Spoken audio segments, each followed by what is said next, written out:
TSR national film awards 2017-2018కి గాను ఇప్పుడు నేను ఇంట్రడ్యూస్ చేస్తున్న వ్యక్తి గురించి చెప్పాలంటే మాటలు సరిపోవు. ఆయన కలం ముందు ప్రతి నోట్లోంచి వచ్చే ప్రతి అక్షరపు ముక్క కూడా చాలా చిన్నగానే అనిపిస్తుంది. సాక్షాత్తు సరస్వతి పుత్రుడు అనే చెప్పాలి. మనతో ఉన్నారు సిరివెన్నెల సీతారామశాస్త్రి గారు. సార్ నమస్కారం. పద్మశ్రీ అందుకున్న తర్వాత మిమ్మల్ని ఈ రకంగా ఇక్కడ special jury award for out standing lyrics చాలా సంతోషంగా ఉంది. అవార్డ్స్ మీకు కొత్త ఏం కాదు, బట్ మీ జర్నీలో ఇన్ని సక్సెస్లు ఎలా చూడగలుగుతున్నారు సార్? నా పని నేను చేసుకుంటూ వెళ్తున్నానమ్మా.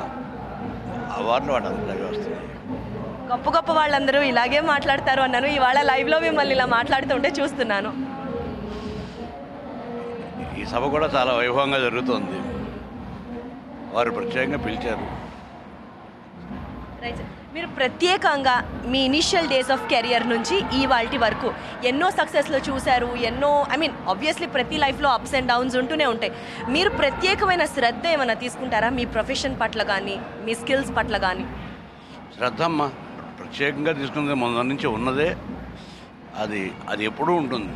అది కష్టంగానే కాకుండా ఇష్టంగా అనుకోవడంలోనే ఉంది. ఆ శ్రద్ధ వల్లే ఈ అభిమానం సంపాదించుకోగలిగాను.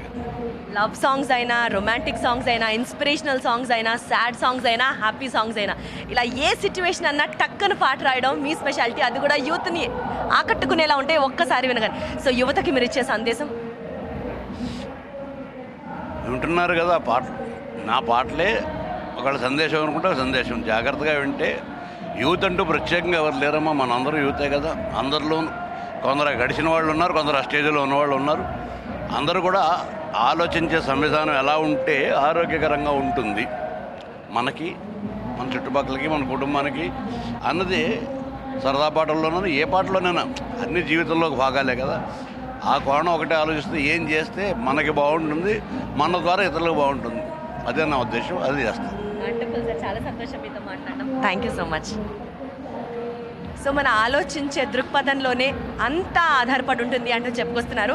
సో ఏం చేస్తే మనం సంతోషంగా ఉంటాం, తద్వారా మన చుట్టూ ఉండేవాళ్ళు కూడా సంతోషంగా ఉంటారో అదే చెయ్యాలి అంటూ చెప్పుకొస్తున్నారు Padmashri Shri Sirivennela Seetharama Sastry. With camera person Venkatesh, Deepti, TV9 Vizag port stadium నుంచి.